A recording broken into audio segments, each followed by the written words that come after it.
Un épisode connu dans la Torah, au moment où on annonce à Yaakov, en fait on lui amène la tunique ensanglantée de son fils, donc il voit la tunique ensanglantée, et à ce moment-là, il fait une grosse dépression, d'accord, il craque, et il dit que mon fils a été assassiné, a été dévoré par une bête sauvage. Et là il y a un midrash incroyable, c'est que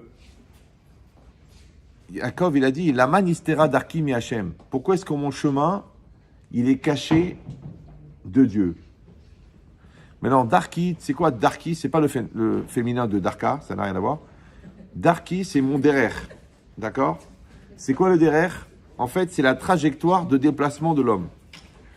Vous pouvez vous mettre là, ça me dérange pas. Bon, c'est pas grave. Darki, c'est un derer. C'est quoi un derer? Un derer, c'est une trajectoire virtuelle. Pour ça, toujours le Maharal, il dit à Torah, c'est un derer. La Torah, c'est le chemin. Maintenant, chacun dans sa vie, il a le chemin de ses choix, il a le chemin de son éducation, il a le chemin de sa nature, il a le chemin de sa Torah, il a le chemin de son Rav. On a tous des chemins. Maintenant, le chemin, encore une fois, c'est la trajectoire de déplacement d'un homme. Parce qu'il dit le Zohar, Adam Oler, un homme il va. Maintenant, où il va? Sur un chemin. C'est ça le derer. La seule différence avec Orar, c'est un chemin réel, concret, qui existe. Voilà, il y a la terre, il y a les arbres, il y a le boulevard, il y a la rue. Ouais. Mais derer, c'est un chemin virtuel. Maintenant, cette notion de derer, c'est aussi Assam Derachav, celui qui fixe des chemins. C'est que le gars, il a dans ses principes qu'il ne volera jamais. Donc, sur son chemin, il n'y aura jamais de gazelle. Oui, celui-là, dans son chemin, il a été éduqué, il n'y a pas de sheker, il n'y a pas de mensonge. Donc, il n'y en aura pas sur son chemin. Ça s'appelle son derer. Bederer sherot selelech molichinoto.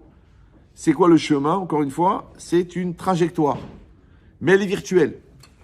Un couple, il a un derer. Dans notre couple, il y a de la communication, il y a de la confiance, il y a de l'amour, il y a de l'intelligence, il y a de la finesse. Non, nous, notre derer, c'est des engueulades, des stress, des insultes et des coups. C'est un derer. Chacun, il a un derer. Mais en tout cas, le derer, on se le fixe dans la tête parce qu'il est virtuel. Et ensuite, on essaie de s'inscrire dans le chemin que l'on s'est fixé. Ça va? C'est pour ça qu'on dit tous les matins dans la prière, Al tikre, alichot, et là, alachot. Ouais.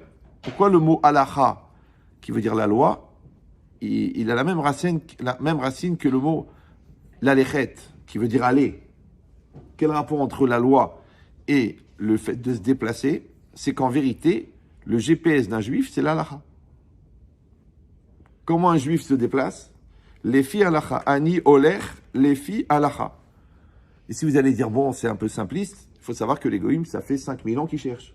Ils n'ont toujours pas trouvé. Ça a été le capitalisme, le bouddhisme, le nudisme. Ça marche pas. Nous, ça fait 3500 ans qu'on fabrique des tzadikim. Parce qu'on a adérer. C'est pour ça que le Maharal, il dit que à Torah, c'est adérer. Maintenant, ce qui est intéressant, c'est que adérer, c'est au singulier. Et pourtant, dans la Torah, il y a 1 million de drachim. Il y a déjà 364 écoles de Chassidut, à partir que du Baal Shem Tov. Et tout ça, c'est des drachim de la Avodat Hashem. Après, à partir de la Gemara, il y a 10 000 écoles d'Alacha. Ouais. Et Sfaradim, Ashkenazim, et les Lituaniens, et les Baba. Ça ne dérange pas. Ouais. Et après, selon le Midrash, selon la Chassidut, selon la Kabbalah, selon... Donc, comment tu peux appeler la Torah Adérer, puisqu'il y a 1 million de drachim? En vérité, pourquoi? Parce que la Torah, elle a un avantage extraordinaire, c'est qu'elle n'est pas humaine. Vous savez ça. La Torah est divine. Maintenant, le Yetzer Hara de l'homme, c'est de rendre la Torah humaine. Donc, il veut que la Torah, elle aille selon sa logique à lui. Il veut que la cacheroute, ça soit du sanitaire.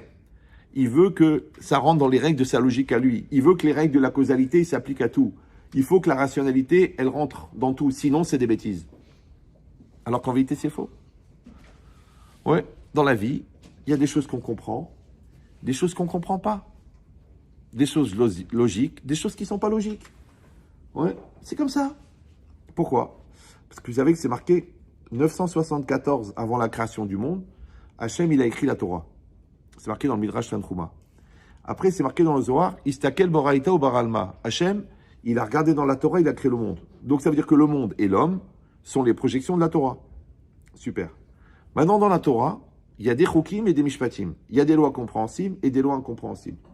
Donc si je dis que le monde est la projection de la Torah, donc c'est normal que dans le monde, il y a des choses qu'on comprend et des choses qu'on ne comprend pas. Vous me suivez ou non? Il y a des situations qu'on comprend et des situations qu'on ne comprend pas. C'est des chokim. Ouais. Il y a des parties de la personne que tu comprends, ce que tu vois, ce que tu perçois, et il y a des parties que tu ne comprends pas.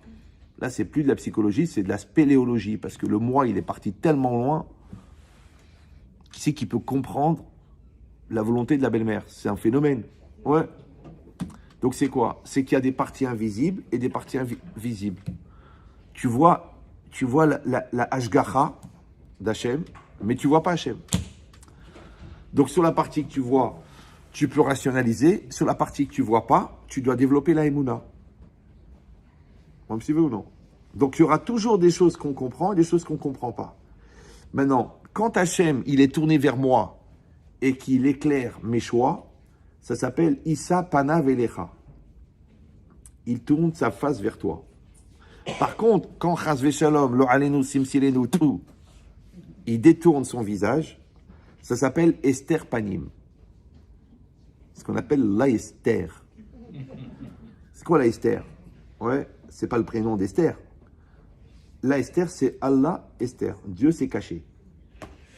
C'est ce qu'il a dit Yaakov. Nistera darki me Hashem. Mon chemin, il est caché de Dieu. Ça veut dire que Chas Veshalom, Hashem, il a détourné son visage, donc sa bonne volonté de moi. Ça, c'est le pire qui peut t'arriver. Ouais, ça s'appelle Chayav Karet. C'est que le bon Dieu, il a coupé, il a enlevé la prise. Baolamazé, Baolamaba. Tu deviens une particule élémentaire perdue dans l'immensité cosmique et intemporelle. Ce qu'on appelle rien. C'est pour ça que les gens, ils prennent de l'alcool, ils prennent de la drogue, ils prennent de l'exomil. Parce qu'ils sentent qu'ils sont rien. Et ça s'appelle quoi? Esther Panim. Que Hachem, il cache sa face. C'est pour ça qu'on dit Minaïm, les Esther Minatora, Esther.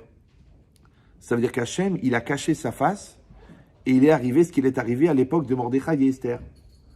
39-45, Hachem, il a caché sa face. Tu as vu ce qu'il est arrivé? Ouais. Pour vous donner une image, c'est comme le père. Si ton père, Chas Veshalom, il te dit, écoute mon fils, je ne veux plus te voir. Papa, je m'excuse. Ok, j'ai été renvoyé de l'école. Ok, je t'ai fait du mal. Ok, je t'ai menti. Mais je t'en prie. Non, c'est fini, mon fils. 8 ans, 9 ans, 12 ans, 19 ans, 21 ans, 41 ans. Ça y est, je ne peux plus te voir. Une fois, il y a un papa, il est venu me voir, monsieur comme ça, une 60aine d'années. Il m'a dit, est-ce que j'ai le droit de tuer mon fils? Je lui ai demandé, vous voulez une halakha ou un conseil? Je dis, pourquoi? Il m'a dit, monsieur, moi, j'étais pompiste toute ma vie. J'ai pas de diplôme, toute ma vie, été, hiver, en train de faire le plein. Vous savez, le matin, à 4 heures du matin, avec les doigts gelés en train de mettre de l'essence, et j'ai ramassé centimes. À la fin, j'ai ramassé 72 000 euros. C'est tout ce que j'ai. Bon. Et je suis fatigué, j'ai de l'arthrose de partout, et j'ai décidé, ça y est maintenant, 68 ans, je vais à la retraite. Et mon fils, le dernier, 21 ans, il a pris les 72 000 euros, il a joué au poker, en un soir, il a tout perdu. Il m'a dit, est-ce que j'ai le droit de le tuer? Je dis, c'est une mitzvah. Non, j'exagère. Ouais. Mais tu comprends qu'à un moment, tu peux être déçu. C'est 20 ans d'école juive. Et l'autre, il t'amène Fatima. Tu dis, dommage que je ne suis pas morte hier. D'accord? C'est dur. L'amour de ta vie, le père de tes enfants, tu découvres. Loraneno, qu'il a une liaison, le monde, il s'écroule. Je ne sais pas qui est mon mari, je croyais le connaître. Ouais. Ça veut dire que on ne peut pas se déplacer dans la vie sans repère. Tu as un repère, c'est ton père. Tu as un repère, c'est ton rave. Tu as un repère, c'est ton mari. Tu as un repère, c'est ta femme. Mais si, Chas Veshalom, on perd les repères, on devient fou. Maintenant, le repère des repères, c'est le bon Dieu. Donc si Hachem, il s'écarte, et tu le sens dans la vie, il n'y a rien qui marche, le business, il ne finalise pas, le client, il ne signe pas, Les enfants, ils deviennent des voyous l'un après l'autre. Ta femme, elle s'occupe que des bêtises. Ton mari, d'un seul coup, il a perdu 40 kilos. Il veut refaire sa vie. Monsieur, il a fait un super régime. Il a pris un... Comment s'appelle le truc, là? Enfin, il a rencontré le Seigneur des Anneaux, d'accord? Et maintenant, je veux vivre ma vie, je veux être heureux, je veux faire des conquêtes, je vais pas rester avec une grosse. Mais c'est toi qui pesais 140 kilos, Yabrel. Ouais. Sauf que les gens, ils font des crises. Pourquoi? Parce qu'il y a 2 périodes de crise dans la vie d'un homme. C'est 14-18 et 39-45. Mais la crise, elle vient de quoi? Du manque de repères. Donc il a 14 ans, 18 ans. Mais il est dans la yeshiva, il est sérieux dans les études. Il a le respect de ses parents. Il écoute les conseils. Il est intelligent. T'en fais pas, il va passer la crise détente. Mais pas de repères. Même s'il est dans la meilleure yeshiva du monde, il va trouver du shit. Comment il a fait? Vous avez compris ou non? Et c'est pareil, 39-45. Si le couple n'est pas construit, si on n'a pas des vrais repères, si on n'a pas fait Messirut Nefesh, si on a cohabité au lieu de coexister, si on est coloc, qu'est-ce qui nous retient? Après, tu viens, tu dis, oui, Yetzirara, c'est la folle, c'est ma meilleure copine, je l'invite Shabbat, te rends compte, elle est divorcée, elle m'a pris mon mari. Sachez qu'il n'y a rien qui peut rentrer s'il n'y a pas de la place. Donc, si les 2 mains, elles sont collées comme ça, ouais, tu ne peux pas mettre la 3e main. Mais si les 2 mains, elles sont collées comme ça, yesh makom. Comprenez ou non? Donc la question, c'est pas mais comment il a pu faire une chose pareille, mais comment mon fils il a pu faire une chose pareille. Est-ce que vous êtes les 2 comme ça? Ben c'est exactement pareil. Si toi tu es comme ça avec Hachem, comment elle vient la Avera? Toujours je donne cet exemple. Baba Salé, un jour il y a un rachat qui est venu le voir. Alors Baba Salé, il lui a dit, Ata shomer Shabbat? Il a dit, lo. Ata ochel kasher? Lo, chazve shalom. Ata sam tfilin? Lo, ma pitom. Alors d'un seul coup, Baba Salé, il s'est approché, il lui a dit, Aval ata lo mitbayesh mimeno? Il a dit, Mimi, je ne sais pas si vous comprenez. Et t'as pas honte de lui? C'est Baba Salé. Il ne croit pas en Dieu, Baba Salé. Il a Dieu devant lui. Vous avez compris ou non? C'est ça la avoda. La avoda, c'est de faire que Dieu, c'est une métiout. C'est pas une culture, c'est pas une ambiance, c'est pas un groupe de sympathiques qui se saoulent tous les Shabbats. Non. Dieu, c'est une métiout. De la même manière, ton conjoint, c'est une métiout. Ah non, c'est pas évident, c'est difficile, je la connais pas, elle me prend la tête, elle me saoule, je suis pas très sûr, je doute de mes sentiments, et puis elle a grossi. 21 ans de vie commune, elle n'est pas encore rentrée dans ton cœur. Vous avez compris le problème? C'est-à-dire que tout le travail d'un juif, c'est ça en vérité, vous le dites tous les jours dans la prière, Vayadarta ayom, va ashevota el levavecha. Tu sauras aujourd'hui, donc première étape, la culture, il faut connaître. On ne peut pas l'inventer. Mais ensuite, Ashavala lève. Et c'est quoi le lève? C'est pas l'endroit des sentiments, ou la passion, ou la pompe qui envoie le sang. Non, le cœur, c'est le centre de l'homme. Donc il faut que ta Torah, elle rentre au fond de toi. Il faut que ton conjoint, il rentre au fond de ton cœur. Il faut que tes enfants, ils rentrent au fond de ton cœur. Il faut que l'honnêteté, elle rentre au fond de ton cœur. Mais si l'honnêteté, elle est culturelle, parce que ça ne se fait pas chez nous, ouais, bah à partir de 100 000 €, c'est pratiquement une mitzvah de voler. En plus, c'est pour soutenir la yeshiva. Mais comment tu as pu arriver là? Toi qui disais 1 euro, je reprends le métro, je retourne à Porte-Dauphine pour ramener 1 euro, et là tu prends 100 000. Sous prétexte que tant pis pour lui, le gars il est tombé dans le panneau. Et dis-moi, tous ces business là, tu peux en faire un pack. Et de pompe à chaleur, c'est devenu pompe à fric. Mais toi, tu te sens pas mal. Bah écoute, tu sais, quand tu peux pas faire autre chose, eh ben, t'as qu'à vendre un rein de ta fille. Je dis, mais vous êtes malade. Mais moi, je m'étonnerais pas que s'il y a 10 000 goy qui prient pour qu'il t'arrive un malheur parce que tu les as embrouillés, peut-être ta fille, elle va avoir un problème rénal. C'est possible. Vous avez compris ou non? Ça veut dire qu'à un moment ou à un autre, il faut bien que les repères, ils servent à quelque chose. Sinon, à quoi ça sert? Comprenez, les gens, ils vivent selon les humeurs. Là, je t'aime, mon amour, mon cœur, ma vie, mon cœur. 10 ans après, la routine, paf, la voisine, ou là, la secrétaire. C'est pas normal, ouais. Là, l'honnêteté, la Torah, la cache-route, l'importance, les choses, paf, un coup de blues, il perd son père, ouais, Dieu n'existe pas, donne-moi de la coke. Moi, je te dis, tu crois qu'il a fumé de la coke quand il a perdu son père? Non, il fumait déjà de la coke, virtuellement. Parce que la Torah, elle n'était pas encore rentrée dans son cœur. Parce que si elle était rentrée dans son cœur, quand la proposition de coke, elle serait venue, mais même pas, il a regardé. C'est pour ça que toujours je m'amuse. Quand j'ai des gens comme ça qui viennent avec des nissionotes et tout, et Yetzerara, et qui me disent c'est pas évident, j'ai du mal, c'est très fort, je suis fou amoureux, bon, c'est vrai qu'elle est mariée. Moi, toujours, je leur demande, excusez-moi, vous mangez du cochon? Le mec, il me dit, mais attendez, je connais le man. Non, je pose la question, est-ce que vous mangez du cochon? Ben non, je mange pas du cochon. Maintenant, tu vois, le cochon, tu n'as même pas une avamina de le manger, tu n'as même pas une envie de le manger, tu n'as même pas une épreuve de le manger. Le jour où le lashon hara, il sera aussi entériné chez toi que l'interdit du cochon, ça veut dire maintenant la lashon hara, il est rentré dans ton cœur. Voilà. Maintenant, tous les problèmes qu'on a dans la vie, ils viennent de cette distance entre la culture intellectuelle et la culture du devenir. Donc, si tu n'es pas devenu ce que tu dis, si tu n'es pas devenu ce que tu sais, il y a de la place. Vous me suivez ou non?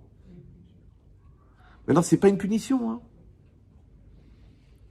C'est comme si tu finis la maison, puis bon, il faut faire l'électricité, et toi tu dis, attends, le mec il m'a amené un devis, 25 000 euros.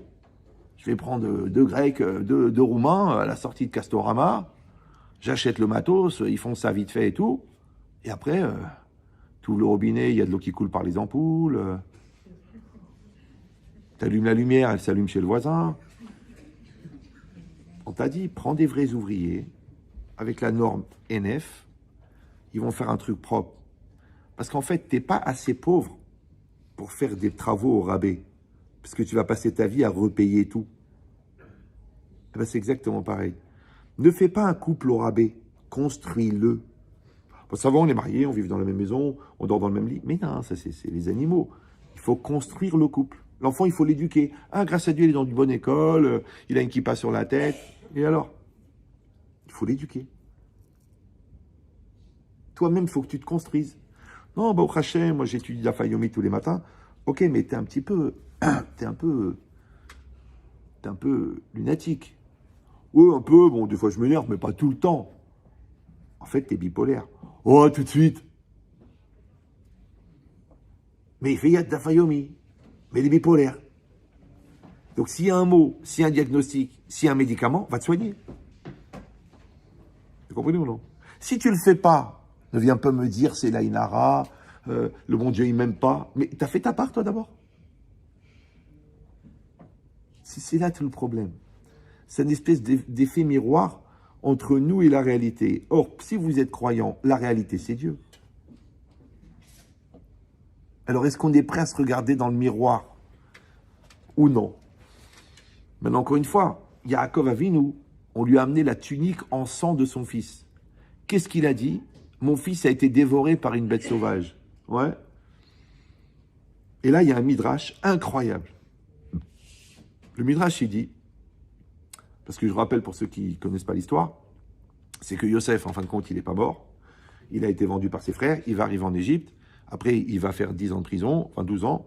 Après, il va interpréter les rêves. Et après, il va devenir vice-roi d'Égypte. Parce que le roi du vice, c'était Pharaon, mais il est devenu vice-roi. D'accord? Donc en fait, Yosef, il est sur le chemin de devenir roi d'Égypte. Ce midrash, il est affolant. Amar Akadosh Baruchu, Hachem, il dit, Ani asuk le'amlich et beno. Moi, je suis en train de rendre son fils roi, et lui, il dit la manistera d'Arkim et Hachem.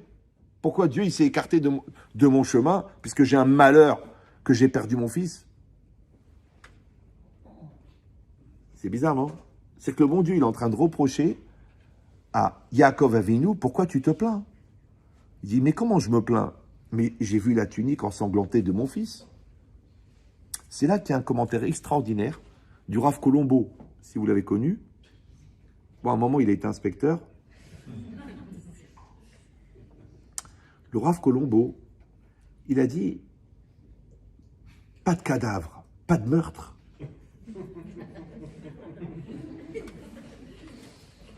C'est vrai. Ouais. Il n'y en a aucun qui a dit à Yaakov, ok, il y a la tunique pleine de sang, mais où il est le corps? D'ailleurs, le Rahaïm, il dit, pourquoi est-ce qu'il a dit, il a été dévoré par une bête sauvage? Parce que quand un gars, il est attaqué par un lion, bah, tu retrouves une jambe, une main, la tête, il mange pas tout. Ouais. Mais là, il n'y a rien. Ça veut dire que la bête sauvage, elle l'a tué, elle a pris le corps, elle l'a emmené, et on le retrouvera jamais. Ouais. Mais en vérité, il n'y a pas de corps.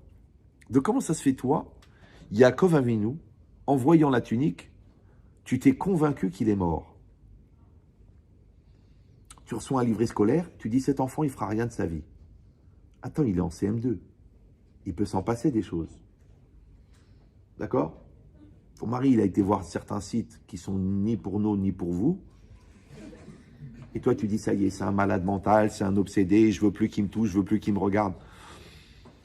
Si le Yetzer Hara était mort à l'entrée de Bnei Brak, on l'aurait su. Donc le Yetzer Hara, il n'est pas mort. Moi, j'ai eu des cas comme ça, l'Oralenu, Simsilenu, où des femmes, elles ont découvert dans l'historique de leur mari des choses horribles. Ouais. Elle m'appelle en pleurs, elle me dit, Rav Chetri, je vais mourir. On vient de rentrer le petit-fils à la yeshiva. Tous nos enfants sont Kolelman. Le grand-père, donc mon mari, j'ai vu dans l'historique, il va sur des sites d'anatomie. Et moi, j'ai toujours la même question. Je dis, madame, est-ce que votre mari, il est foncièrement pourri, mais il vous embrouille depuis 35 ans de mariage? Ou alors votre mari, c'est un homme bien, et il a eu un coup de Satan? Vous suivez ou non? Alors elle pleure, elle dit, bah évidemment que c'est quelqu'un de bien. Oui, mais quand même, c'est écœurant. Je veux même plus qu'il me regarde. C'est dégoûtant. C'est pourri, c'est sale. Vous savez, c'est les vidéos que j'ai vues, mais c'est pourri, mais qu'est-ce qu'il va chercher là-bas, puisque je ne lui donne rien tous les soirs? Eh oui, bon, on va pas aborder le sujet. Mais l'idée, c'est quoi? C'est que lui, il a un Yetzer Hara d'aller là-bas. Mais est-ce que son Yetzer Hara le définit? Et l'autre, il a volé. Alors tu dis, c'est un voleur. Maintenant, il est au gagne, il a pris le goûter de ses copains. Tu dis, c'est un voleur. Ça, c'est les gènes de la belle famille, ça. Déjà, le soir du mariage, le beau-père, il a pris les enveloppes. Ça se transmet génétiquement. Ouais. Tu dis, non, ça n'a rien à voir. Peut-être le beau-père, il a un vrai problème d'honnêteté. Mais le petit-fils, le pauvre, qu'est-ce que tu vas le pourrir à cause de... Ouais. Mais la question, c'est pourquoi tu t'es convaincu que c'est ça? Pourquoi tu regardes la tunique? Où est le cadavre? Oui. Pourquoi tu vois le négatif? Pourquoi tu cherches pas le positif? Ah ben, j'y arrive pas. J'arrive pas. Il y a des gens comme ça. Chaque chose, ils voient le mauvais. Le Baal Shem Tov, il dit, Tzadik roet atov. Le Tzadik, il voit le bien. Aracha roet ara. Pourquoi? Parce qu'en fait, tu projettes ce que tu contiens. Les psychiatres, ils disent, tu projettes la mort que tu contiens. On a tous la mort en nous. Maintenant, quand notre joie, elle sublime la mort, on exprime la vie. Quand notre joie n'arrive pas à sublimer la mort, on explique la mort. C'est pour ça qu'il y a des gens, toute la vie, ils soupirent. Ça va? Ça a été la journée. Tu es heureux? Tu as faim? On fait le 5e dans tes rêves? Ouais. Pourquoi la personne, elle soupire? Je rappelle qu'elle dit la Gemara dans Brachot, que la vie, elle commence avec le souffle, et elle se termine avec un souffle. Pourquoi on fait pleurer les bébés à la naissance? Vous savez ou non? C'est parce qu'on doit leur annoncer qu'ils sont tunisiens. Non, c'est parce qu'on veut vérifier qu'ils respirent. Maintenant, comment quelqu'un meurt? Le Hanelous, à 120 ans, c'est le dernier souffle. Mais le dernier souffle, c'est un soupir. Vous me suivez ou non? En fait, tu inspires et ça t'inspire, ou tu expires et tu expires. Une fois, il y en a, il dit à sa belle-mère, mamie, vous pouvez tourner? Alors elle tourne. Au bout d'un moment, elle dit, mais pourquoi vous me faites tourner? Elle dit, ben, je cherche la date d'expiration. C'est pas grave. J'ai rien contre les belles-mères, mais Adam Arishon n'en avait pas et il a vécu longtemps. Bon. Chacun fera les calculs. Donc dans cette logique-là, vous comprenez que, encore une fois, Yaakov Avinu, il a vu la tunique, il n'a pas vu le cadavre. Ouais, c'est vrai. Une fois, il y en a un comme ça, il est venu chez moi, il voulait se tuer. Il m'a dit, j'ai perdu 1 milliard. Bon, à l'époque, c'était des francs. Il me dit, je vais mourir. Je dis, écoute, étant donné que tu n'es pas pendu dans ta salle à manger, c'est qu'il doit t'en rester 8. Il m'a dit, non, 10. Donc, tu as 10 milliards sur le compte courant, tu viens pleurer ta mère parce que tu as perdu 1 milliard. Donc, le vrai problème, ça s'appelle le focus. Mais il faut bien prononcer le S. Si tu es focus sur ce qui ne va pas, le bonheur, il devient flou. Si tu es focus sur ce qui va, le malheur, il devient flou. La question est, sur quoi tu es focus? Bon, le Chafetz Chaim, il dit dans un autre langage. Il dit, Keshe atakovea et aikar, atakovea et atafel. Quand tu fixes l'essentiel, tu fixes le superficiel. Ouais, comme une photo, un appareil photo. Ouais. Si vous zoomez sur la bouteille, le reste est flou. Si vous zoomez sur derrière, la bouteille, elle est floue. Donc, sur quoi tu zoomes? Donc, tu zoomes sur la secrétaire. Ta femme est floue. Tu zoomes sur les enfants du voisin, ils ont tous des bonnes notes. Tes enfants, ils sont flous. Alors que les enfants du voisin, c'est peut-être les tiens. Comment tu peux savoir? Ouais. Donc, bon, je vous dis le pire, comme ça, après, vous dites, attends, on a une vie de folie. Après les exemples qu'il a donnés, on a un mari extraordinaire, on a un quotidien dans la Kedusha. Vous me suivez ou non? Donc, dans cette logique-là, l'erreur de Yaakov, parce que le Midrash, il parle vraiment d'erreur, c'est qu'il a regardé la réalité. Il a vu l'accident. Il a vu l'événement. Il a vu la fausse couche. Ouais. Voilà ce qu'il a vu. Il n'a pas regardé derrière. Mais tout ça, ça fait partie d'un plan. C'est ça le problème.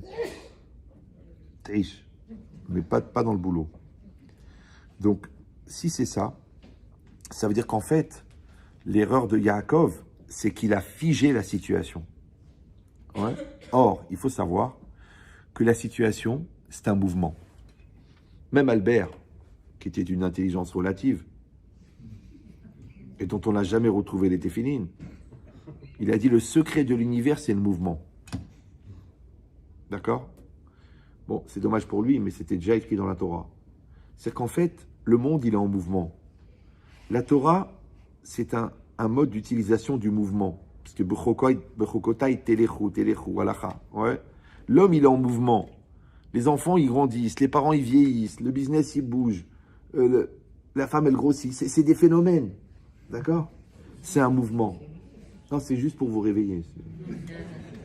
Je sais que c'est un point sensible. J'ai jamais compris pourquoi les femmes se pèsent le matin. Elles se lèvent, elles enlèvent tout, elles se pèsent. Et là, il y a un cri. Tu dis, il y a quelqu'un qui est mort dans la famille. Non, en fait, elle a pris 100 grammes. Et donc, elle fait la tête toute la journée. Moi, je dis, elle se pèse le soir. Elle fait la gueule toute la nuit. Toi, tu dors. Donc, on a beau dire, la femme a un problème avec son poids. C'est vrai. D'ailleurs, les gens, quand ils me demandent des brachot, ils me disent, Rav, je vous en prie, donnez-moi une bracha. Je dis quoi? Que je retrouve mon poids de jeune fille. C'est tout ce qui vous...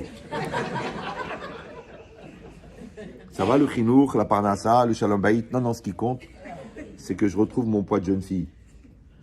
Bon, d'un autre côté, c'est vrai que ça a été reconnu par le Rav Cellulite, donc c'est des choses qui sont importantes.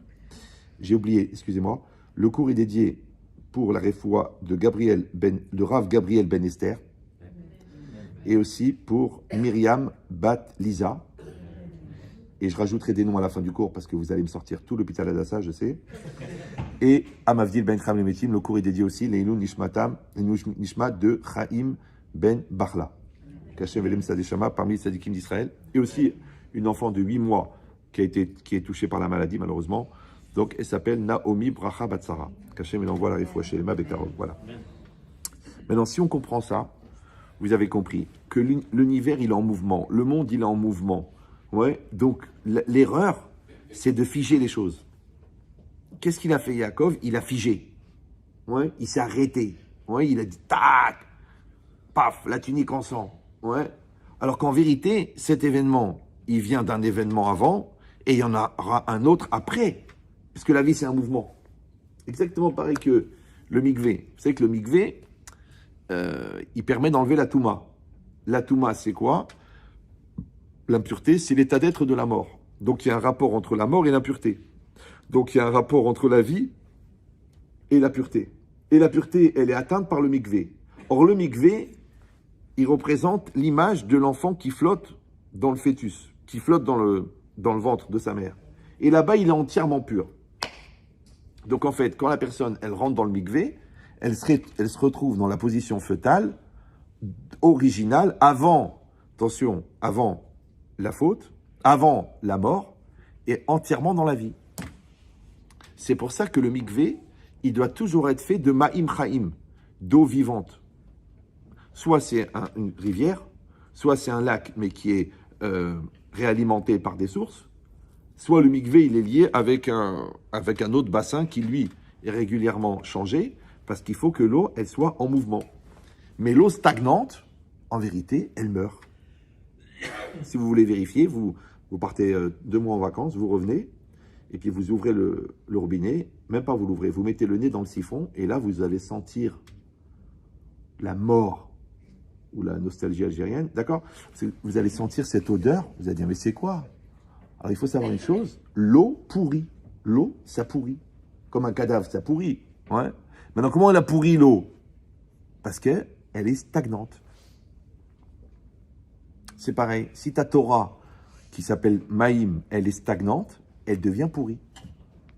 Si ton couple, il devient stagnant, ce qu'on appelle la routine, ça pourrit. Si toi, tu n'évolues pas avec les enfants, parce que si tu parles à un enfant de 20 ans comme quand il avait 8 ans, donc ton rapport à l'enfant, il est stagnant, et bien la relation, elle est pourrie. Donc on est condamné à être en mouvement tout le temps, tout le temps, tout le temps, tout le temps. Et ce mouvement, il s'appelle la vie.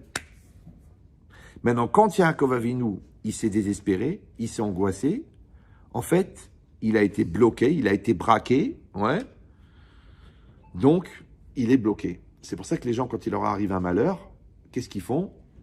Ils croient qu'ils sont en mouvement parce qu'ils ont des questions. Pourquoi c'est arrivé? Comment ça se fait que c'est arrivé? Qu'est-ce que j'ai fait pour que ça arrive? Rien fait du tout. Gzira mina shamayim. C'est une gzira. Tu dis, oui, mais c'est dur à accepter. Donc, tu n'as toujours pas compris. Dans la vie, il y a des choses que tu comprends, des choses que tu ne comprends pas. Les choses que tu comprends, tu as une mitzvah de réfléchir. Les choses que tu ne comprends pas, tu as une mitzvah d'accepter. Donc, l'éducation, il faut se casser la tête. Tu dis, mais j'ai fait beaucoup d'efforts avec le grand. Mais c'est pas grave, il faut recommencer avec le petit. Le couple, il faut se casser la tête, trouver les mots, les ambiances, la gentillesse. Ouais. L'étude de la Torah, il faut se casser la tête. La halakha, il faut se casser la tête. Pourquoi? Parce que c'est accessible intellectuellement. Donc, tu as une mitzvah de te casser la tête. Par contre, même les parties de la Torah que tu ne comprends pas, la Kabbalah, ouais, tu acceptes. Tu lis ton Zohar et c'est tout. Mais je ne comprends rien, c'est pas grave. C'est des parties qui ne sont pas faites forcément pour être comprises. Mais elles vont avoir un effet sur ta neshama, c'est bien. Vous avez compris ou non? C'est pas grave. Tu as des parties de ton conjoint que tu ne comprends pas. Et tu dis, ben je l'aime. Ou tu dis non. Puisqu'on ne se comprend pas, alors je l'aime pas. Mais quand vous êtes mariés, je vous rappelle, même le maire qui était laïque, et pas n'importe quel laïque, laïque, qu'est-ce qu'il a dit? Vous êtes mariés pour le meilleur et pour sa mère.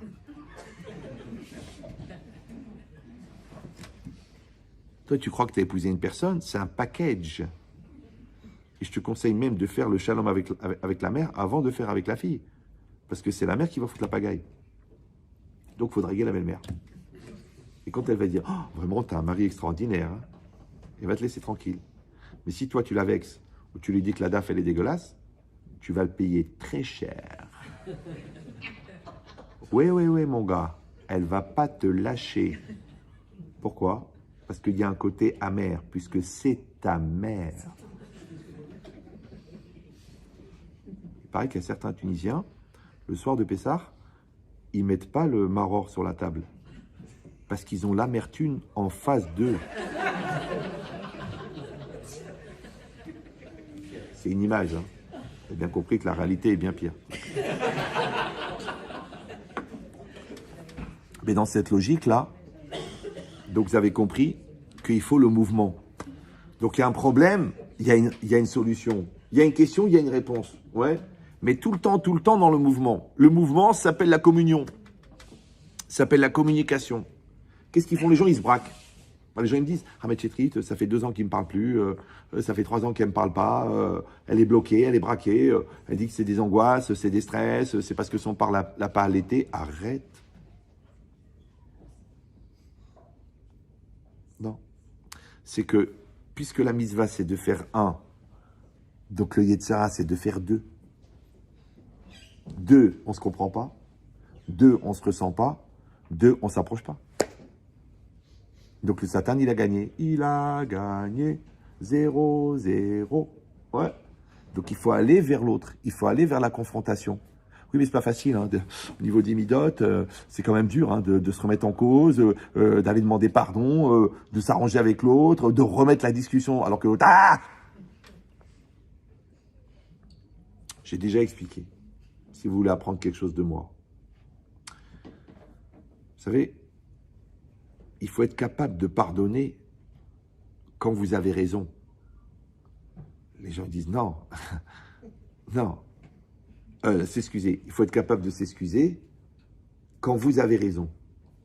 Tu dis non, je pense que vous avez fait une petite... Vous voulez dire, il faut être capable de s'excuser quand on a tort. Non, s'excuser quand on a tort, c'est normal, je pense, pour les gens qui sont normaux. La force, c'est de s'excuser quand tu as raison. Tu dis, mais Rav, si j'ai raison, c'est pas à moi de m'excuser, c'est à l'autre. Mais si tu vois que la situation s'embourbe, si tu vois qu'on rentre dans des extrêmes, si tu vois qu'on mélange la famille, les nerfs et les gros mots, tu sens pas qu'il faut arrêter les frais, là? Tu sens pas qu'il faut arrêter l'hémorragie? Ou tu dis, non, non, j'ai raison, j'ai raison. Le Emet est avec moi. Mais dans Emet, il y a Met, il y a Mout. Donc je te dis, t'as raison, Béhémet, t'as raison. Et tu vas voir l'autre, et mon amour, vraiment, je m'excuse. Vraiment, je pense que c'est toi qui as raison. On est en train de se mettre dans un état pourri. Je m'excuse.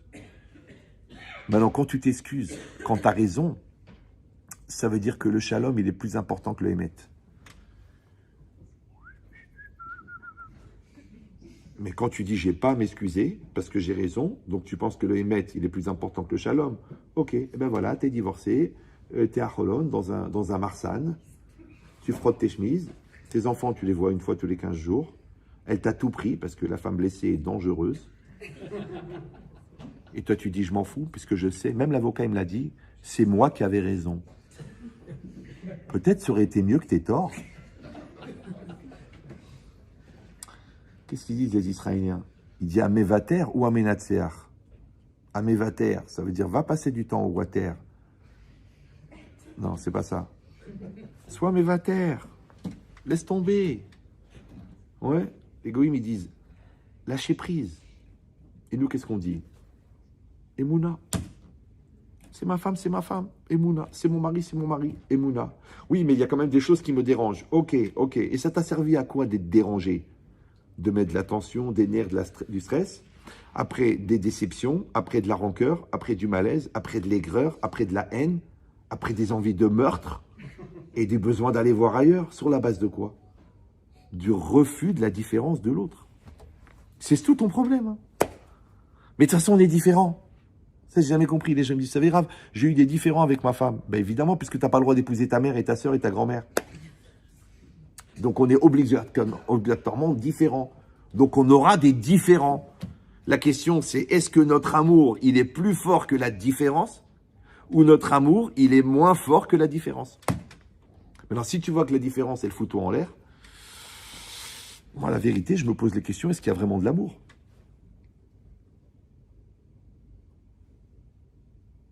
Ça va? Je sais, vous vous arrêtez pas de penser à l'autre. Mais je parle de vous, moi je parle pas de l'autre. Mais d'où il connaît mon mari? Mais non. Mais attends, mais Le gars, là, il est là depuis une heure, il est en train de dire, attends, quand on rentre à la maison, je vais lui expliquer. Tout le cours était pour toi, chérie. Je ne sais même pas pourquoi je suis venu. Si vous croyez en Dieu, vous croyez en Dieu, non? Oui, non? Non, c'est pas évident. Croire en Dieu, c'est accepter que la réalité est adaptée. C'est-à-dire qu'à chaque fois que tu te plains de ta vie, en vérité, c'est un problème de Emouna. Et on passe notre vie à se plaindre. Alors, Emouna. Attends, j'ai un cheveu qui dépasse, qui crève, qui s'étouffe. Tu sais quoi? Enlève la perruque. Un poil près. Ouais, c'est pareil, c'est ta femme, elle t'a fait 6 enfants. Oui, mais tu comprends, moi je la casse. Comme ça, je vais lui montrer qui c'est l'homme. Attends, on n'est plus à Ouarzazat en 1922. Il faut évoluer, il faut grandir. Elle a quand même un doctorat de droit, ta femme. C'est pas la chifra du village. C'est ça le problème. Le problème, c'est la différence.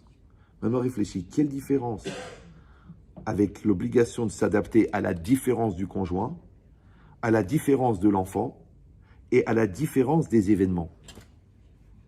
Toi, tu t'attendais à quelque chose, il se passe autre chose, c'est différent.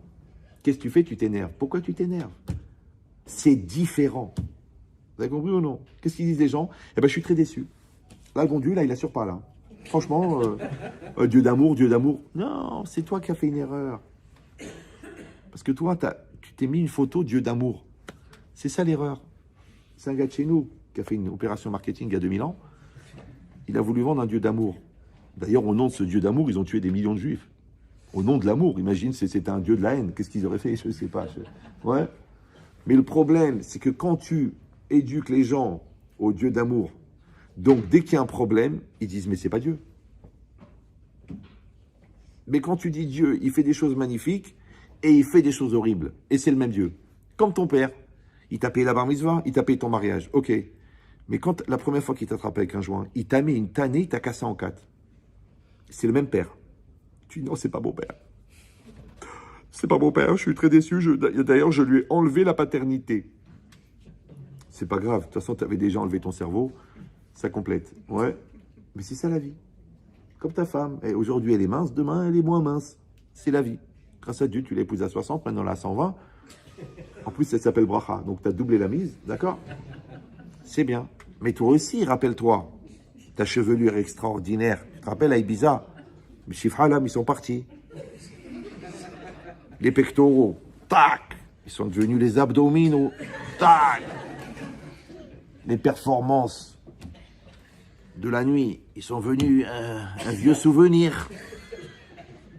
Tu l'as déjà vu qu'elle a dit, ah bah c'est comme ça, les contraintes et les conditions imposées dans le contrat de départ ne sont plus remplies, donc je pense qu'il faut remettre en cause des choses. Hein. Elle dit, non, c'est mon mari, c'est mon mari. Hanino. Et toi tu dis, non, non, non, faut refaire le haut, faut refaire le bas. Même ton médecin, il t'appelle Silicon Valley. C'est fini la plongée sous-marine. Tu flottes. Bon, je rigole, hein. Et je vois, même des religieux, hein. Ils sont là toute la journée. Est-ce qu'on a le droit de refaire le haut, de refaire le bas, de refaire le nez? Mais je dis, mais si votre nez vous dérange, enlevez-le. Ouais, mais j'ai un nez... Non, non, enlevez-le. Et néanmoins, vous serez vous-même. Ah, vous croyez que c'est des blagues, mais c'est très sérieux. Hein. Parce que moi, je rigole, mais vous vivez.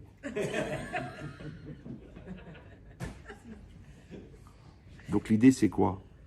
C'est que je voudrais que la partie en vous qui veut s'en sortir, qui veut arrêter de faire le gamin, la gamine, qui veut arrêter de légitimer ses bêtises, qui veut arrêter de se mettre en situation d'enfant et de victime, et de souffrance, et de malaise, et de mal-être, elle dit, ça suffit la douleur. Ça suffit de se plaindre. Ça suffit de pleurer. Même la Torah pour le deuil, elle a fixé un temps. Tu dis non, j'arrive pas. Ça fait 15 ans, j'arrive pas. Je dis, mais toi, le jour de l'enterrement de ton père, t'as pris des tranquillisants. Ouais, tout le monde m'a dit, c'est trop dur, vaut mieux que tu prennes des médicaments. Donc comme la personne, elle était shootée, elle n'a pas vu l'enterrement. Comme elle n'a pas vu l'enterrement, elle n'a pas fait le deuil. Du coup, 10 ans après, elle est encore dans le traumatisme parce qu'elle n'a pas fait l'étape nécessaire de la mise en terre visible. Tu l'as vu vivant, tu l'as vu partir, tu l'as vu enterrer, et maintenant tu vas t'adapter à un autre statut qui s'appelle la présence spirituelle. Mais comme toi, tu as refusé qu'il est parti physiquement, donc tu es frustré de l'absence physique, mais il est mort. Non, vous comprenez ce que je dis ou non? Tu dis oui, mais c'est dur, c'est quand même dur, on peut le prendre dans les bras. Mais tu pouvais le prendre dans les bras pendant 83 ans. Mais tu n'avais pas le temps, c'est difficile, tu es occupé, tu habitais en face. Ok. Maintenant qu'il est mort, ah oui, où il est, j'ai besoin de lui parler, j'ai besoin de le sentir. Mais tu veux lui parler, ferme les yeux, parle.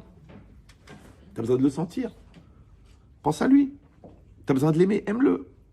Tu dis, ouais, mais j'avais des choses que j'aurais voulu régler. Va sur la tombe. Va. J'ai des gens, je les ai envoyés sur la tombe. J'ai dit, tu l'insultes, tu le maudis, tu le pourris. Et s'il a fait des choses très très graves quand tu étais petite, tu fais pipi sur la tombe. Elle me dit, mais Rav, c'est un manque de respect. Ok, mais lui, il est mort. C'est la pierre qui va être abîmée. Mais toi, comment tu vas te sortir de ce traumatisme d'attouchement? Il faut que tu fasses sortir la khara de ton cœur. Parce que si tu la gardes à l'intérieur, qu'est-ce qu'il dit le Maharal? Les choses de l'esprit ne sont pas soumises au temps. Donc le monde intérieur, il est infini. C'est pour ça que la Torah, elle a dit que la parole, c'est la moitié de la consolation. Les goïms aussi, ils te disent il faut exprimer, ex et extérieur. Il faut faire sortir la chose. Parce que comme le monde extérieur est limité et le monde intérieur n'est pas limité, donc quand tu gardes les choses à l'intérieur, elles se développent à l'infini. Alors que quand tu les exprimes, on les voit, les gens ils viennent. Ah ben Chétri, j'ai beaucoup souffert. Bon, je ne peux pas vous dire, c'est très grave, je ne veux pas vous salir la tête, mais c'est vraiment horrible. Je dis, écoutez madame, si vous n'arrivez pas à parler, écrivez le problème. On va dire, ça serait trop long. J'offre la première ramette. Qu'est-ce que tu vas nous écrire? 20 milieux sous la mer. Maintenant, quand tu écris, ouais, et que tu le fais dans un mode d'expulsion de la négativité, ouais, tu dois penser, le cahier, il est malade et moi, je vais bien. Mais les gens, ils font pas ça. Non, je peux pas parler, j'arrive pas à parler. Ah, c'est horrible. Vous voyez, j'ai les larmes là. Puis j'ai des images, puis ça revient, puis je le revois. Il habite en face. Il vient à la bar mitzvah, vous vous rendez compte, il me dit Mazal Tov, alors qu'il m'a touché pendant des années, j'ai envie qu'il meure. Mais comment ou non? Mais lui, c'est un malade mental. De 7 à 12 ans, il a fait des horreurs. Mais de 12 à 82 ans, c'est pas possible que ça continue. Sauf si tu l'entretiens. Alors que si toi, tu te désolidarises, tu dis c'est un malade mental. Tu sais, à la limite, tu vas prier pour sa refoua ou pour sa mort rapide. Ouais. Il y en a un comme ça, il m'a dit ça. Il m'a dit, Rabbi Chétrit, voilà, j'ai fait des grosses bêtises, j'ai touché ma soeur, j'ai touché ma cousine, j'ai touché ma fille. Vous avez une solution? J'ai dit, bien sûr. À quel étage tu habites? Bon, je sais que c'est un peu extrême. Mais la vérité, avec tout le moussard que j'ai étudié dans ma vie, le mec qui touche ma fille, je pense qu'il ne va pas survivre. C'est pas grave. Après, je demanderai Mechila sur sa tombe. Bien sûr, j'irai, mais Mechila. Mais avant, lui qui adorait se fendre la gueule, je vais acheter une hache. Et c'est ça l'idée. Ça veut dire quoi? Ça veut dire que l'autre, il est monstrueux, que la vie, elle est difficile, que tu subis des choses, que l'autre, il a un caractère pourri, que l'autre, il fait des remarques bizarres. Ouais. Mais la vraie question, c'est pourquoi ça rentre chez toi? Alors, il y a une phrase de Ben Chétrit que vous avez sûrement appris par cœur, les redoublants et les redoublantes. Apprenez-la par cœur, écrivez-la sur un mur à la salle à manger ou tatouez-la dans le dos de votre mari. Tiens, Maurice, retourne-toi, je vais réfléchir. Le degré de pénétration des agressions extérieures dépend du vide intérieur. Ça va? Donc, je répète pour les gens qui pratiquent le cerf-volant. Donc, le cerf-volant. Le degré de pénétration des agressions extérieures. Parce qu'il y a des agressions extérieures. Il y a des événements. Il y a des gens méchants. Il y a des malades. Il y a des harceleurs. Il y a des folles. Il y a des fous. Il y a des jaloux chroniques. Ouais, ils existent. Ok. Ok. Je sais, vous dites Ras Shalom, Sim c'est les deux. Mais ça, comme disait Confucius, Kolwar do Mazalo. Si la personne, elle est sur ton derrière, le bon Dieu, il a un calcul. Tu le comprends pas, mais il est là. Ouais. Mais la vraie question, c'est pas que l'autre, il est là. La question, c'est comment ça se fait que ça rentre chez toi. Tu dis, mais je viens de vous le dire. Des remarques, des malaises. Bah, si vraiment vous en pouvez plus, il faut partir. Oui, mais je peux pas partir. Mais il faut vivre avec. Oui, mais je peux pas vivre avec, c'est trop difficile. Alors il faut partir. Vous avez compris ou non? Il faut recadrer, il faut appeler la police, il faut faire une thérapie, il faut se blinder, il faut faire du Krav Maga, il faut apprendre, faut faire des études de psycho pour comprendre c'est quoi sa pathologie, qui n'est pas trop logique. Mais il ne faut pas rester figé par l'événement. Parce que à Odon Kolo, tu vois la tunique ensanglantée. Et toi, tu dis non, non. La vie avant, le mouvement. Vous vous rendez compte qu'après la Shoah, il y a des gens qui ont créé des familles. Et il y a des gens qui sont restés dans le traumatisme. 20 ans après, ils étaient encore dans le traumatisme. Comme si quelque part, ils n'avaient plus le choix. D'ailleurs, ils ont changé de religion. Moi, j'adore. Moi, j'ai parlé avec des gens comme ça. Ils disent, oui, Dieu n'existe pas, Dieu n'était pas là où je vis, Dieu n'était... Ok.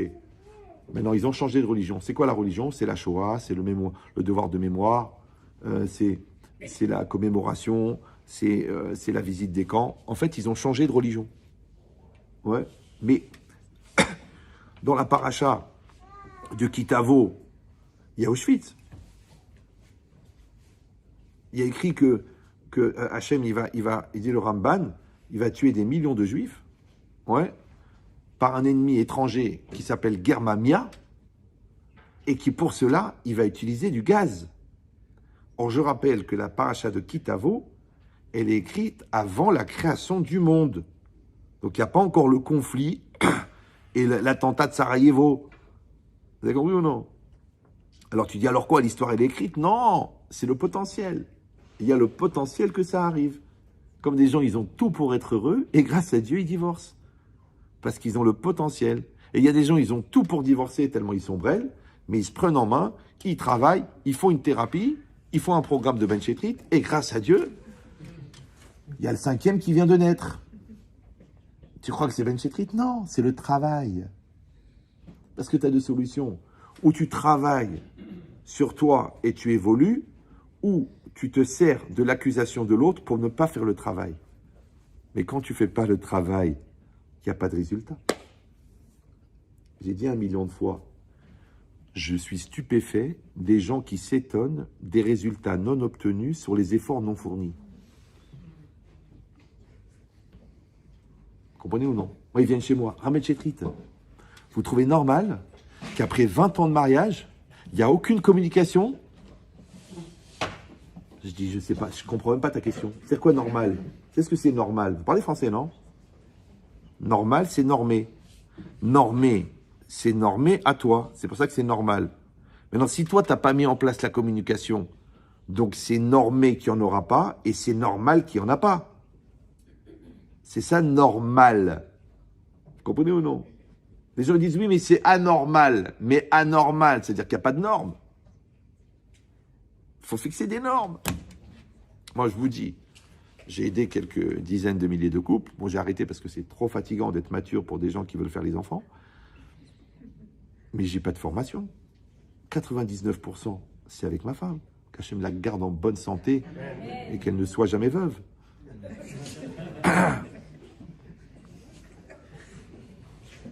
Ça veut dire qu'on a travaillé. Comprenez ou non? Parce que les gens disent, oui, j'ai écouté les cours. Mais non, écouter les cours, c'est la partie de la première. Après, il faut appliquer. Applique, vas-y, travaille. Travaillez 2 mois sur la patience. Non, mais j'ai écouté le cours, oui. 2 mois. 2 mois sur le Lekav Zechut. 2 mois sur la communication. 2 mois sur la remise en cause. Ah non, mais moi, je ne me remets pas en cause. De toute façon, on va sur l'autre 14. Vous n'êtes même pas né. Du coup, c'est mort. Vous avez compris ou non? Donc, mais ça, comment ça s'appelle tout ça, là, tout ce que je suis en train de parler, là? Ça a l'air de partir dans tous les sens. Mais ça suit toujours le même kivoun. Ça s'appelle la vie.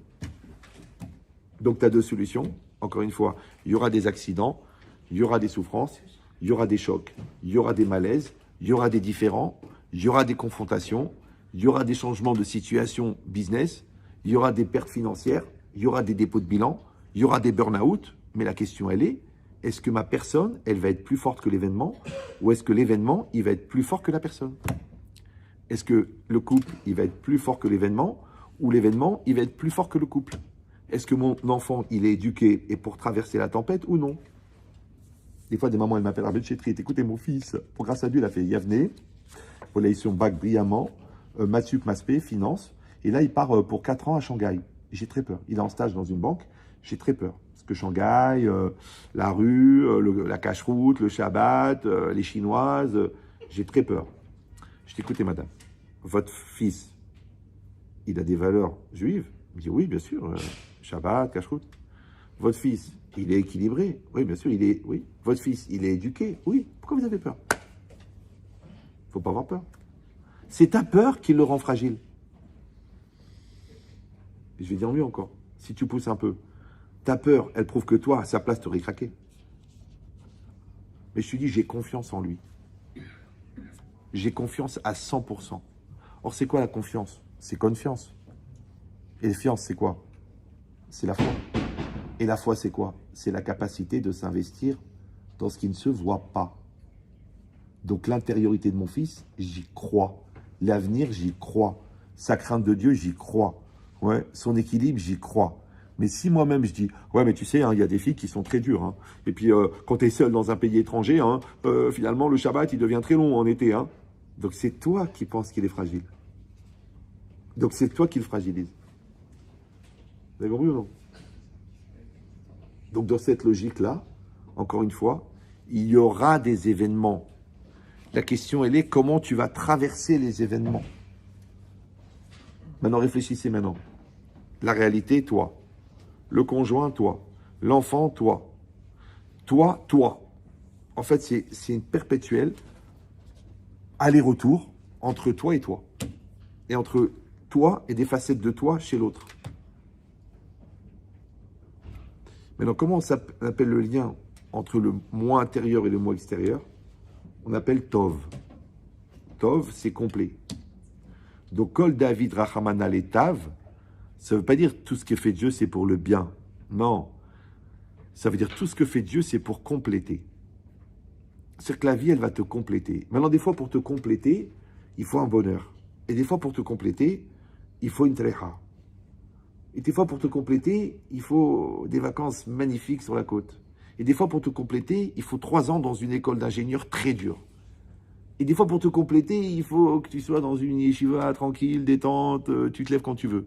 Et des fois, il faut que tu sois dans une yeshiva de malade mental parce que tu veux finir Dayan dans 5 ans. Donc, il y en aura des situations. Mais la question, elle est-ce que toi, tu es prêt à te compléter? Donc, numéro 1, tu dois accepter que cette réalité, elle est là pour te compléter. Et ensuite, toi, tu dois te compléter grâce à la situation. Ça s'appelle en hébreu l'évolution. D'accord ou non? Donc, toi, comment tu sais que tu es marié? Parce que tu changes avec et grâce à ton conjoint. Comment que tu sais que tu es parent? Parce que tu évolues avec tes enfants. Si tu restes le même brel, la même tête dure, ça veut dire que ça t'a servi à rien d'avoir des enfants. L'enfant, il va te faire te transformer. Tu vas apprendre la Midatara Hamim, tu vas donner du crédit, tu vas laisser du temps. Parce que tu as appris ça. Mais si tu dis non, je suis nerveux, je suis très déçu, c'est pas comme ça, je le cache, je le fracasse, je le concasse. C'est pas grave, ça fera un pauvre type de plus, un angoissé de plus, un complexé de plus. Mais le problème, c'est que toi, tu as raté l'opportunité de devenir meilleur. Donc tu vas arriver là-haut, le bon Dieu va dire, mais pourquoi tu es devenu un pauvre type? Tu vas dire, mais tu as vu les gosses que tu m'as donnés? Mais au contraire, les gosses, c'était des opportunités de devenir meilleur. Mais il faut faire les exercices. Mais tu as vu la femme? Mais c'est un exercice. Mais tu as vu le mari? Mais c'est un exercice. Donc si Tov, ça veut dire complet. Donc Gam, Zou, les Tov. Donc ça aussi, c'est pour me compléter. Ma'asim Tovim, c'est pas des bonnes actions. C'est Ma'asim Shlemim. et ma'asim qui sont mashlimim. Ça veut dire qu'il faut que je sorte grandi. Quand je fais quelque chose, comment je sais que je l'ai fait? Parce que je sors changé, je sors grandi. Si je reste le même et que machinalement, comme un robot, je répète les actes, bah, je suis un animal, je suis une machine. Non, j'ai changé. Normalement, chaque Birkat Amazon, il doit me grandir ma émouna. Chaque Amida, il doit augmenter mon rapport avec le bon Dieu. Chaque Kippour, je suis une autre personne. Oui, mais le pire encore, c'est même le négatif. Chaque conflit, il m'a fait grandir. Chaque occasion de m'énerver, il m'a rendu patient. Chaque décolleté, quand je tourne la tête, il m'a augmenté ma kedusha. Et moi, qu'est-ce que je fais? Quand je vois le décolleté, je dis, attends, un truc pareil, je ne vais pas le rater. Alors, j'essaye de prendre des photos en 128 millions de pixels. Mais JG, ça veut dire jeune jbeb. Puisque la kedusha, c'est la distance avec la matérialité. Et que le plus matériel qui existe dans le monde, c'est le regard de l'homme sur la nudité. Donc la distance avec la nudité, elle crée de la kedusha. Maintenant, comment tu crois que Baba Saleh, il voit les anges? Il connaît l'avenir. Parce qu'on lui a demandé la question. Il a dit, ça fait 52 ans que je n'ai pas regardé une femme. Alors, c'est pas Chazvé Shalom la femme, la pauvre. C'est quoi le défaut de la femme? C'est qu'elle est belle. Maintenant, c'est le regard vicieux de l'homme sur la femme qui crée l'impureté. Par contre, quand tu essaies de voir la personne au-delà du corps de la personne, ça développe la kedusha. Maintenant, la personne, elle est invisible. Donc, celui qui voit la personne, demain, il peut voir les malachim, parce que les malachim aussi sont invisibles. Demain, il peut voir l'avenir, parce que l'avenir aussi est invisible. Donc, celui qui sanctifie ses yeux, il peut voir l'invisible. Par contre, celui qui n'arrive pas. C'est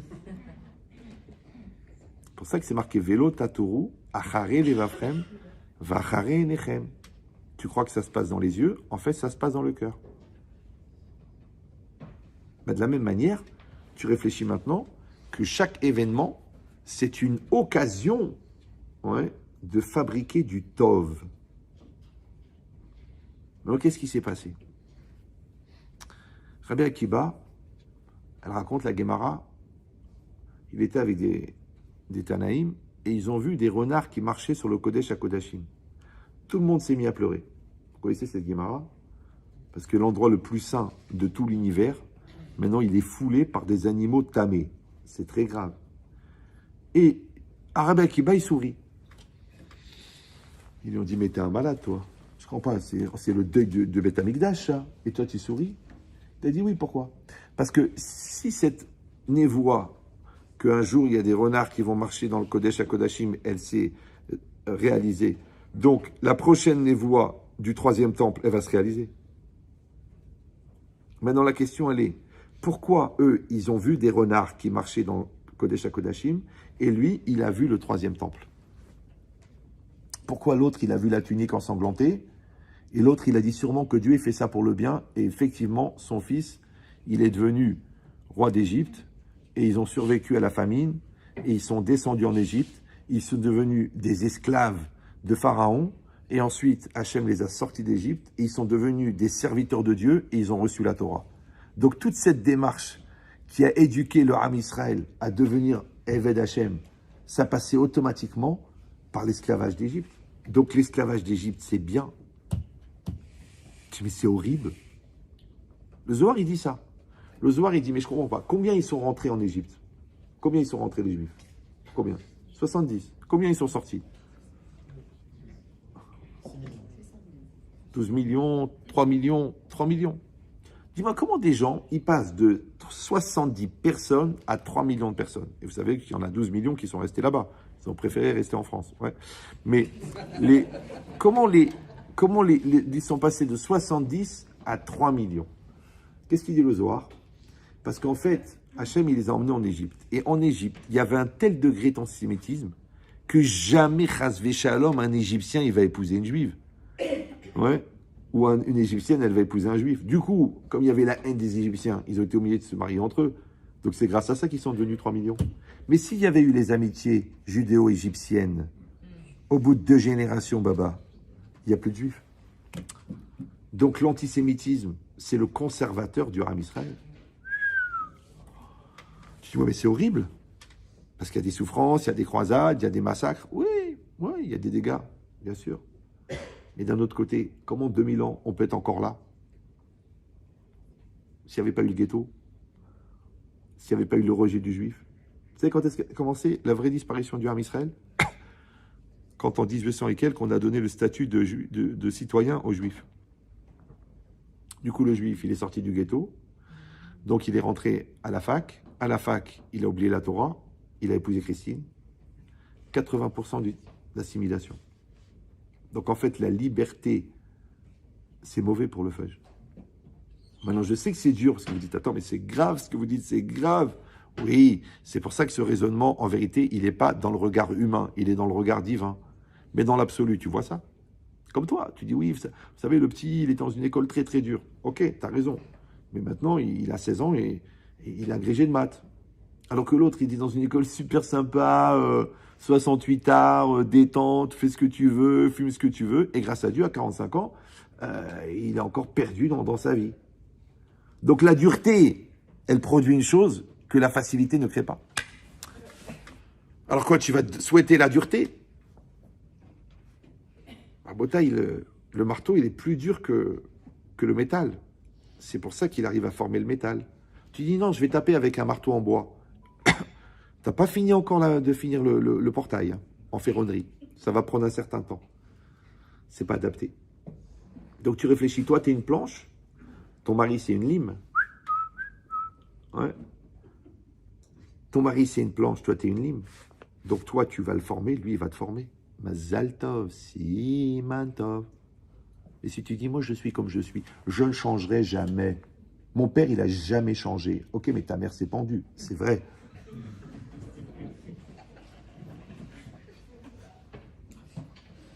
Donc on épouse des gens, on met des enfants au monde, on rencontre des personnes, on vit des situations qui sont là pour nous faire grandir.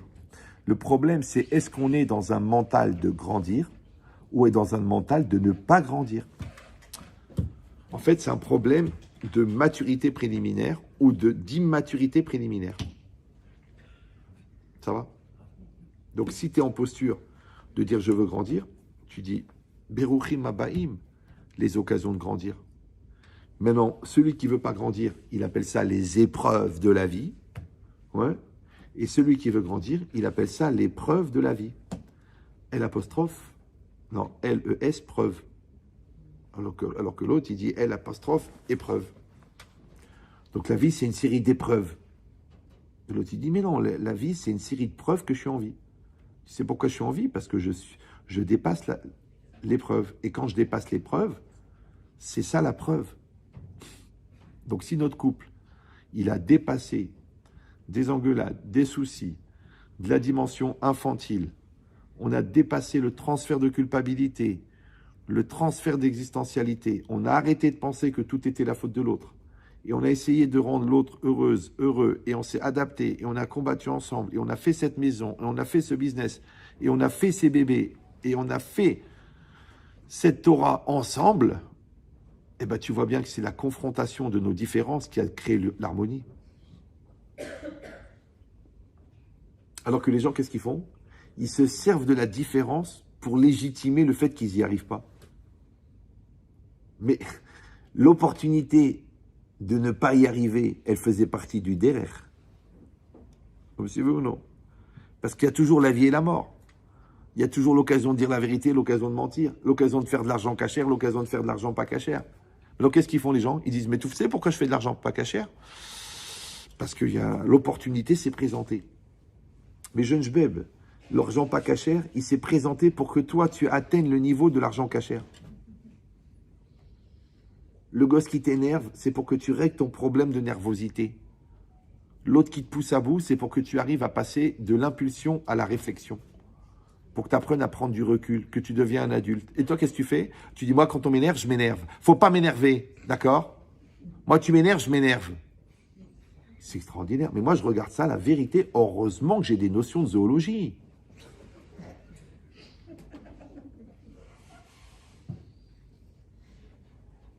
Oui, c'est la zoologie, non? Non, vous dites non, vous voulez dire la psychologie. Non, la zoologie. Parce qu'il y a le Ani en toi, le moi. Et il y a le mal, le Yetzirara. Maintenant, quand tu assimiles le mal qui est en toi avec le jeu, ça fait animal.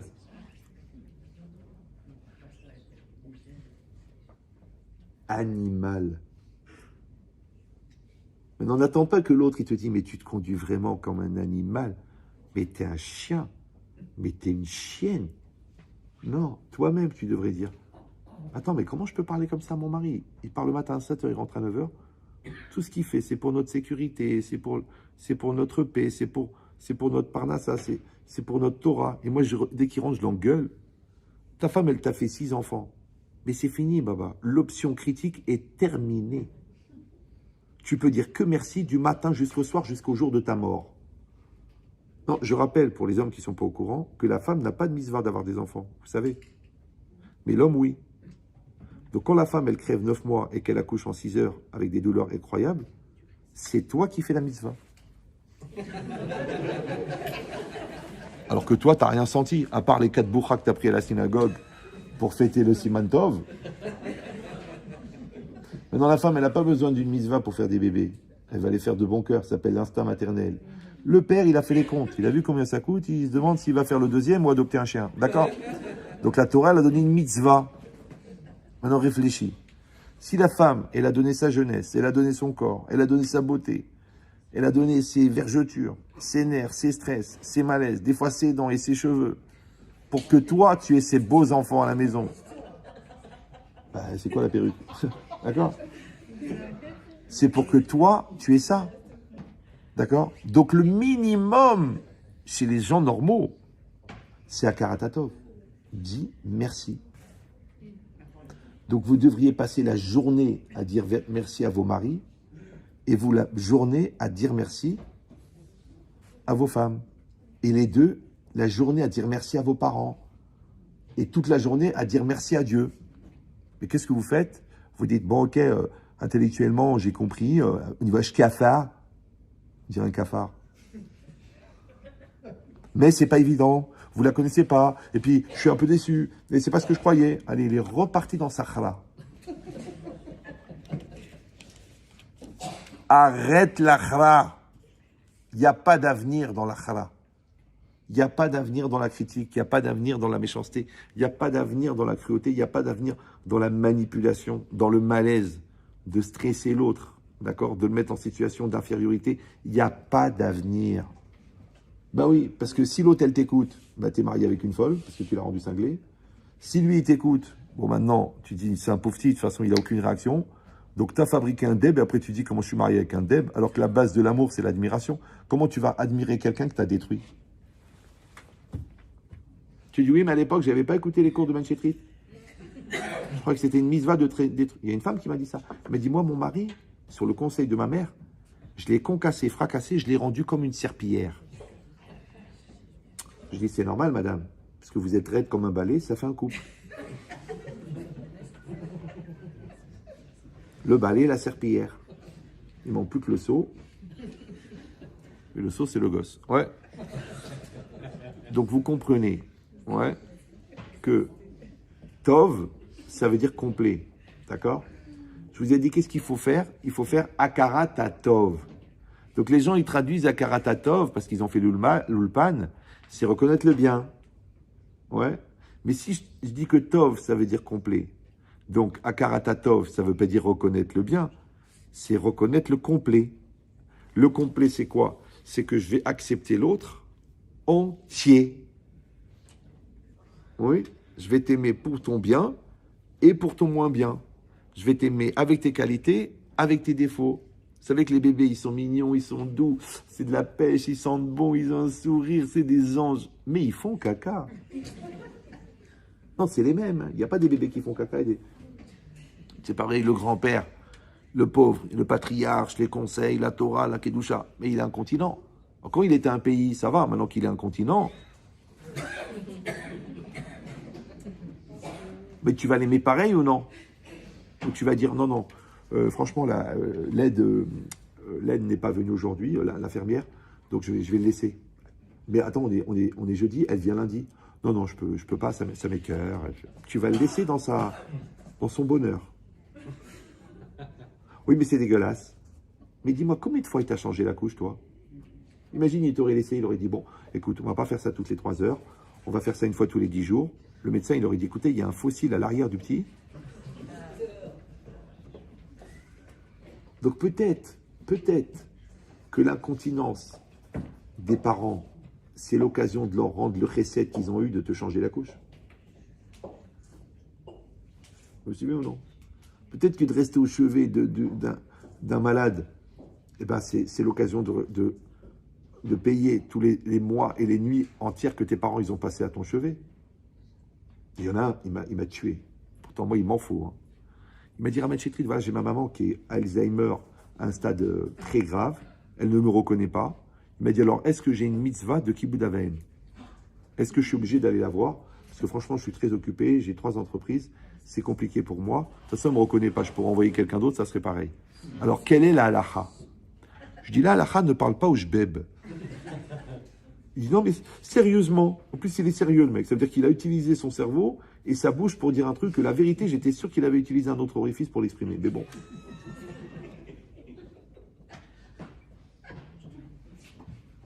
Je dis, dis-moi, quand tu étais bébé, tu étais Alzheimer. Tu connaissais personne, tu faisais pipi sur toi, tu avais tout le temps faim, tu étais en train de gueuler toute la nuit. Tu crois que ta mère, elle a dit à ton père, écoute chérie, on va trouver un sac à la taille, on va aller sur les quais de Seine avec un parpaing, parce que celui-là, il gueule trop. Alors comment tu peux poser la question sur tes parents alors qu'eux, ils ne se sont pas posé la question sur toi? C'est ça, Karatatov. Vous me suivez ou non? Maintenant, pourquoi c'est important la Karatatov? Parce que la perception du complet permet de traverser les épreuves sans avoir la frustration du mauvais côté. Parce qu'il y a toujours des bons côtés et des mauvais côtés.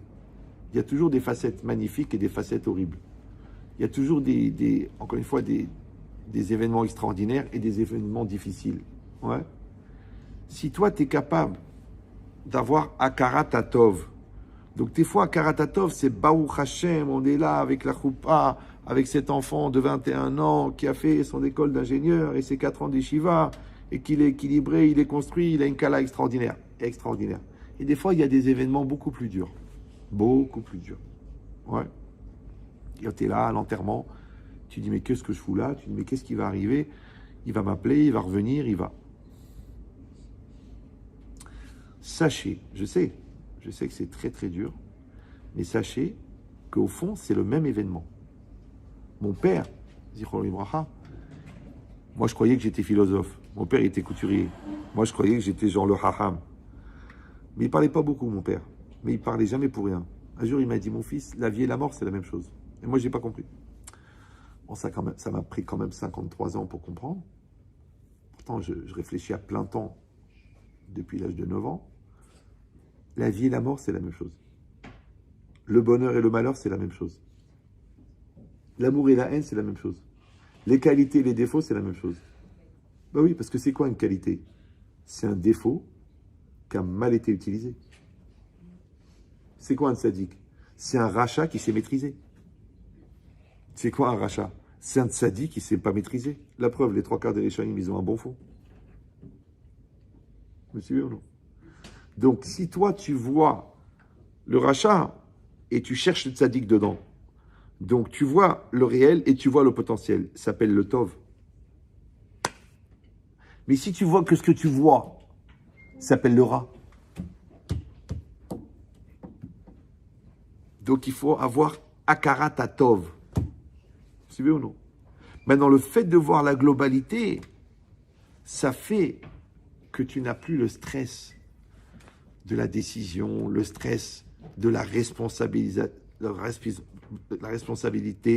le stress de la maturité. Pourquoi? Parce que tu acceptes. Vous me suivez ou non? C'est seulement quand tu es dans l'espoir que tu pourrais peut-être te débarrasser dans un réflexe infantile de reflux de la réalité, tu pourrais te débarrasser de l'obligation. C'est pour ça que c'est dur. Mais si tu dis non, t'as pas compris, je la fuis pas l'obligation, je la fuis pas la responsabilité, je la fuis pas l'épreuve, je l'accepte et je l'aime. T'es un maso. Mais non, puisque aimer c'est Ahava, Ahava c'est la même gematria que Echad. Donc aimer c'est faire un. Donc quand c'est marqué Ve'afta et Hachem, il ne faut pas traduire tu aimeras Dieu. Parce que tu dis des fois j'aime pas. J'aime les pommes, mais j'aime pas la tarte aux pommes. Je sais pas, c'est les goûts et les couleurs. Mais le bon Dieu, c'est pas une pomme, c'est toi qui es une poire. Donc on te dit tu fais un avec Dieu. C'est ça Ve'afta. Tu dis oui, mais à l'intérieur j'ai un Yetzirara. Oui, bien sûr. C'est pour ça que c'est marqué Bechol Levavecha.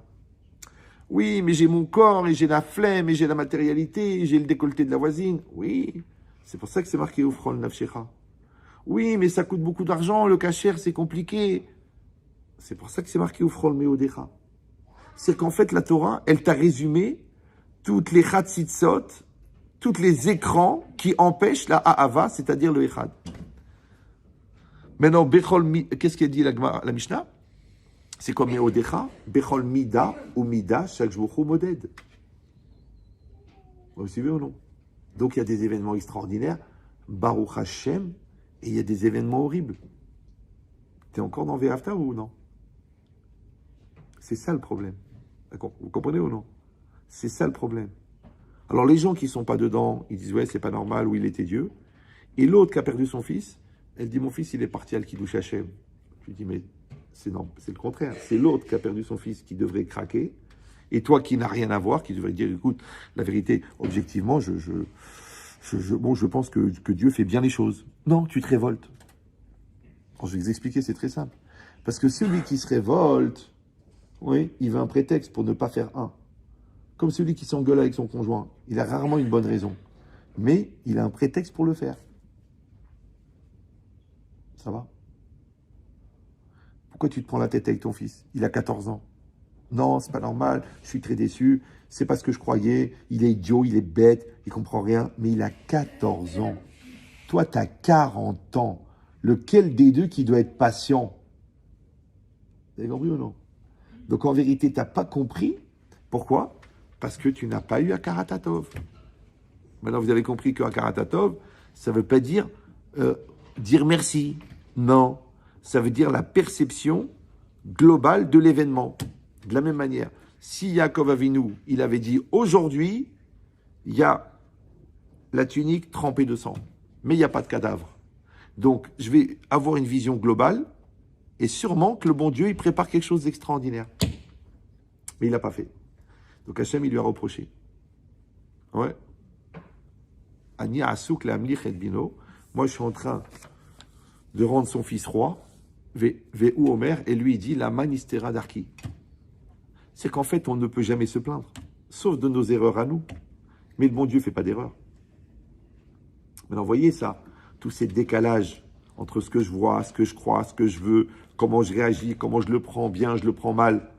Vous avez compris maintenant, ça vient de ces décalages entre ce que la réalité propose et ce que moi j'assume. Ça va? Et quand je fais coller ce que la réalité propose, c'est-à-dire l'intervention divine, et ce que moi j'assume, s'appelle le Tov.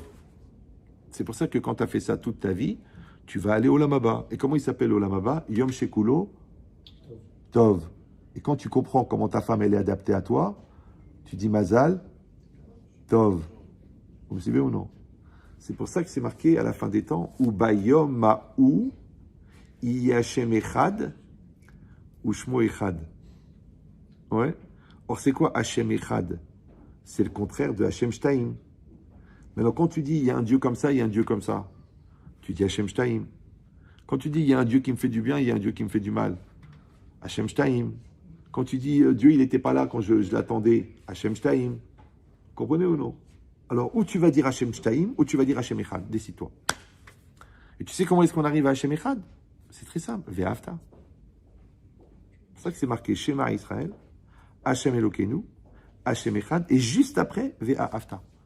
Donc le Ve'afta, enlevez-vous de la tête que ça veut dire tu aimeras Dieu, ça veut dire tu feras un avec Dieu et tu unifieras Dieu. Donc tu vois Dieu un. Ça va? Et si vous allez dire, oui, mais j'ai quand même le petit côté passion, Hachem, je t'aime, je t'aime. Oui, tu as raison, il n'y a pas de problème. Mais il faut que cette passion, il vienne après l'unification. Comme une personne, plus tu la connais, plus tu l'aimes. Mais si tu aimes une personne que tu ne connais pas, c'est qu'en fait, tu t'aimes à toi, c'est pas l'autre que tu aimes.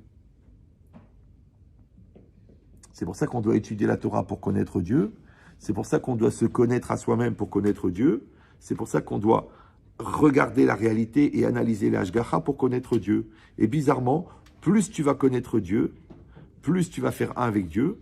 Et plus tu vas faire un avec Dieu, plus tu vas aimer Dieu. Donc en vérité, les sentiments, ils suivent la connaissance. C'est pour ça que c'est marqué dans Rashi. Ve'a afta, Rashi dit rien. Le Rashi d'après, Ve'ayu adevarim aele asher anochim etzavecha hayom. Elles seront ces paroles que je t'ordonne aujourd'hui. Rashi demande, Ma'yava, qu'est-ce que c'est l'amour? Tu dis, mais non, cette question-là, il fallait la poser sur le premier passouk, Ve'a afta, pas sur le deuxième. Ouais, ça va?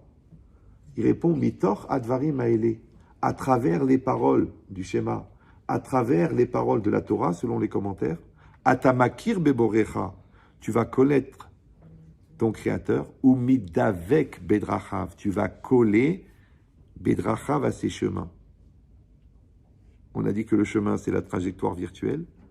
Donc la perception de la trajectoire virtuelle de Dieu réalisée dans l'espace, dans la vie, dans le temps, je vais essayer de coller avec. Et ça s'appelle Ahavat Hashem. Voilà. Chazak u'baruch.